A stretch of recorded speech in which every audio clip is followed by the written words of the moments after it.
Welcome viewers. Chief Justice faces questions on dissent at UK lecture. আমাদের দেশের যিনি প্রধান বিচারপতি আছেন অর্থাৎ chief justice of India Suryakant, তিনি লন্ডনের ব্রিকবেক ইউনিভার্সিটিতে আর্টিফিশিয়াল ইন্টেলিজেন্স এবং ইন্টারন্যাশনাল লয়ের ওপরে লেকচার দেওয়ার সময় সেখানকার উপস্থিত একজন অ্যাটেন্ডেন্ট বা অডিয়েন্স যিনি ছিলেন, তিনি একটি বিপরীত ধরনের একটি মতবিরোধী প্রশ্ন কিন্তু করেছেন এবং এই মতবিরোধী প্রশ্নের সম্মুখীন হতে হয়েছে আমাদের দেশের যিনি চিফ জাস্টিস আছেন তাকে, অর্থাৎ সূর্যকান্তকে। কি সেই মতবিরোধী প্রশ্ন? না, প্রধান বিচারপতির ককরোচ কমেন্টের উপরে।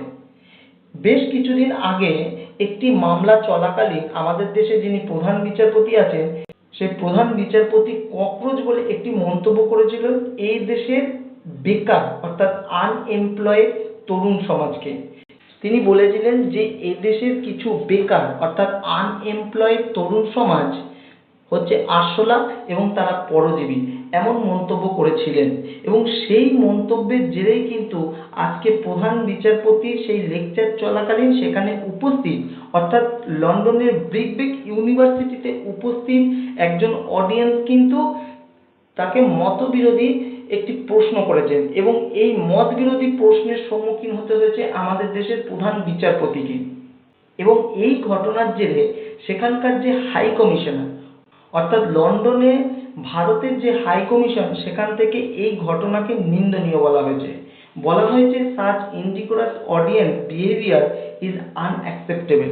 অর্থাৎ এই যে রুচিবিরুদ্ধ একজন দর্শকের বিহেভিয়ার, সেটি কিন্তু কোনোভাবেই গ্রহণযোগ্য নয়।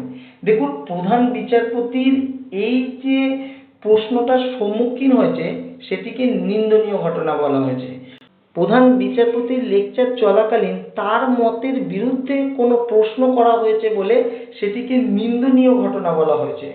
অথচ প্রধান বিচারপতি যখন এদেশের তরুণ সমাজকে আরশোলা অর্থাৎ ককরোচ এবং প্যারাসাইট বা পরজীবী বলে যে মন্তব্য করেছিলেন, সেই মন্তব্যের ওপরে এদেশের হায়ার অথরিটি বলুন বা এদেশের কোনো কমিশন বা এদেশের পার্লামেন্ট থেকে বা এদেশের কোনো প্রতিষ্ঠিত জায়গা থেকে কিন্তু এমন নোটিশ আসেনি যে প্রধান বিচারপতির এই মন্তব্য কুরুচিকর বা এই মন্তব্য অনুপযুক্ত বা এই মন্তব্য কোনোভাবেই গ্রহণযোগ্য নয়।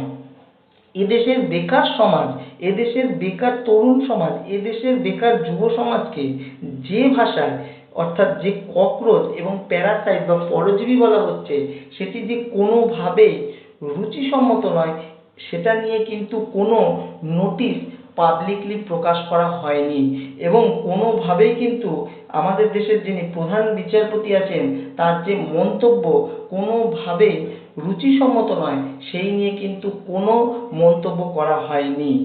এইবার আপনারা বলুন যে প্রধান বিচারপতির এই বক্তৃতা চলাকালীন যে এই যে একজন অডিয়েন্সের এই প্রশ্ন অর্থাৎ তার ককরোচ কমেন্টের ওপরে যে প্রশ্ন করেছে, সেটি কি প্রতিবাদী নাকি সেটি নিন্দনীয় ঘটনা? এবং প্রধান বিচারপতি এই তরুণ সমাজকে ককরোচ এবং প্যারাসাইট বলাটা নিন্দনীয় নাকি সেটি গ্রহণযোগ্য, সেটি অবশ্যই আপনারা কমেন্ট বক্সে জানাবেন এবং আপনি আপনার মতামত অবশ্যই এই কমেন্ট বক্সে দেবেন। ধন্যবাদ।